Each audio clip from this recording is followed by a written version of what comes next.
के साथ मिलकर वो काम कर ही रहे थे। तो ये एक तमिलनाडु को लेकर के बड़ा अपडेट था। इसके अलावा उत्तर प्रदेश के जो चुनाव है, उत्तर प्रदेश का जो 10 सीटों पर विधानसभा का उपचुनाव है, उसको लेकर के दो बड़े अपडेट हैं। एक प्रदेश स्तर का अपडेट है जो विश्वनाथ पाल के एंड से मेरे पास आया है, उनकी गतिविधियों को लेकर के जो मेरे पास अपडेट है वो, और दूसरा दिल्ली में जो बैठक चल रही है उसको लेकर के अपडेट, और तीसरा एक और उत्तर प्रदेश को लेकर अपडेट है। वो ये है कि बहन जी मायावती अगले हफ्ते उत्तर प्रदेश आ सकती हैं। लखनऊ ऑफिस में एक बड़ी बैठक आयोजित की जा सकती है, जो मेरे सोर्सेस कह रहे हैं। तो विश्वनाथ पाल दरअसल जो विधानसभाएं हैं, जो 10 की 10 विधानसभाएं सभा सीटों पर जहां पर उपचुनाव होना है, मीरापुर है, कुंदरकी है, गाजियाबाद है, खैर है, इसके अलावा आप करहल को ले लीजिए, पूरब की तरफ आएंगे तो मझवा है, जिस सीट से अभी समाजवादी पार्टी के जो सांसद चुने गए हैं अवधेश प्रसाद, उनकी सीट है। तो ये 10 कुल मिलाकर के, सीसामऊ है कानपुर की सीट, इन सभी 10 सीटों पर विश्वनाथ पाल जो है वहां पर कमेटियां उन्होंने गठित कर दी हैं। अब ये कमेटियां जो है अपने स्तर पर रिपोर्ट बनाएंगी, विधानसभा लेवल पर अपने स्तर पर रिपोर्ट बनाएंगी। उसमें सामाजिक समीकरण, जातीय समीकरण और लोकप्रियता फैक्टर के साथ साथ में कैडर का जो मजबूती है, उसकी जो स्ट्रॉन्ग और वीकनेस है, उसका जो स्वॉट एनालिसिस है, उस पर रिपोर्ट मांगी गई है। 5 से 7 बिंदुओं के आधार पर रिपोर्ट मांगी गई है इन सभी जो विधानसभा सीटें हैं इन पर कमेटियों से। विश्वनाथ पाल ने ये सभी कमेटियां गठित कर दी हैं। और दूसरा सबसे बड़ा अपडेट ये है कि कल एक बहुत महत्वपूर्ण बैठक हुई है बहुजन समाज पार्टी सुप्रीमो मायावती जी और आकाश आनंद के बीच में। यह बैठक उत्तर प्रदेश के विधानसभा के उपचुनाव को लेकर के हुई है।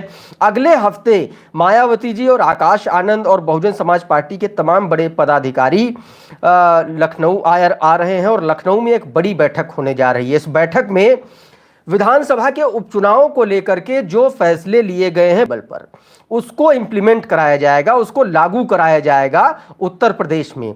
यह सिर्फ 10 सीटों पर ही नहीं लागू होगा, यह पूरे उत्तर प्रदेश में लागू किया जाएगा। एक पूरा खाका खींचा गया है आकाश आनंद एंड कंपनी की तरफ से, जिस पर कहा जा रहा है कि बहन जी मायावती जी ने अपनी मुहर भी लगा दी है, और वो मुहर लगने के बाद ये माना जा रहा है कि अब उत्तर प्रदेश में बहुजन समाज पार्टी आने वाले वक्त में एक नए तेवर और नए कलेवर के साथ नजर आने वाली है। तो आप ये समझिए कि अगले हफ्ते जब बैठक होगी उत्तर प्रदेश में, जब मायावती जी आएंगी, उसका एक जो लीक खबर है, आप ये कह सकते हैं, जो सोर्सेस हमारे बता रहे हैं वो ये है कि उत्तर प्रदेश में आकाश आनंद सभी विधानसभा सीटों पर उपचुनाव में प्रचार करते हुए भी नजर आएंगे।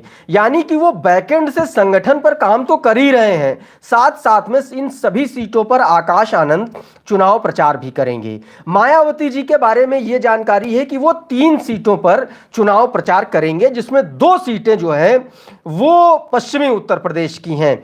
अब इसमें अभी सीटों का नाम क्लियर नहीं है। यह कहा जा रहा है कि संभल के आसपास वाली सीट और मुरादाबाद की सीट हो सकती है जहां पर बहन जी मायावती प्रचार कर सकती हैं।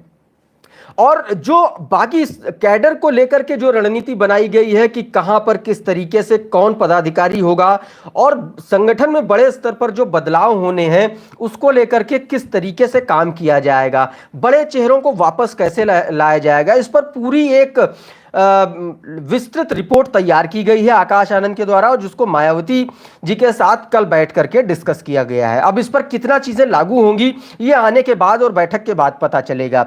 इसके अलावा दिल्ली में कल एक बहुत बड़ी ज्वाइनिंग हुई है। दिल्ली में रामजी गौतम ने सुजीत सम्राट को बहुजन समाज पार्टी में दोबारा ज्वाइन करा लिया। सुजीत सम्राट दिल्ली के बहुजन समाज पार्टी के बड़े कद्दावर नेताओं में, बड़े फायर ब्रांड नेताओं में गिने जाते हैं, लेकिन कुछ मिसअंडरस्टैंडिंग के चलते लोकसभा चुनाव से पहले उनको पार्टी से बाहर का रास्ता दिखा दिया गया था।